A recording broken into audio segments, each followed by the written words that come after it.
Сериозната дебата за економските перспективи на земјата се темели на отсуство на сознанието за тоа која нејзина сфера е единствена, на која таа се крепи и создава можност за напредок.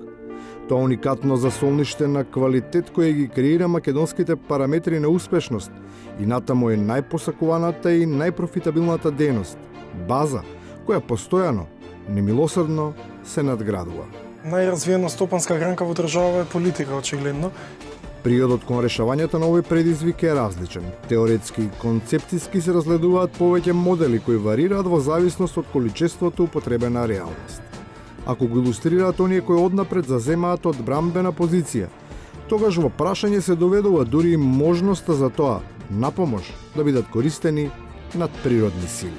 Толку зла се направива во Македонија, толку кражби се направија во Македонија, да и Дейвид Коперфилд да дојде од Америка, да пробе со магии и со трикови, да ја опре и држава, нема шанси. Оние пак чиј ментален став е оптимизиран на тоа ниво, да не очекуваат чуда, рационално користејќи ги знаењето и искуството, тврда дека е потребна радикална трансформација на состојбата на умот, при која наместо кон небото, треба да се погледне во сопствените дланки. Нас нема да не спаси волшебно стапче од било кого.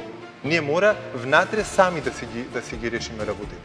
Прифаќањето на таа обврска секогаш наидува на сериозен отпор, бидејќи комоцијата која ја обезбедува тој измислен занает и одбивањето на многу темина да се соочат со болеста која ја предизвикува, го принудува дури одбраниот матичен лекар да определи терапевтски режим, во кој на сите најпрво ќе им ја предочи диагнозата.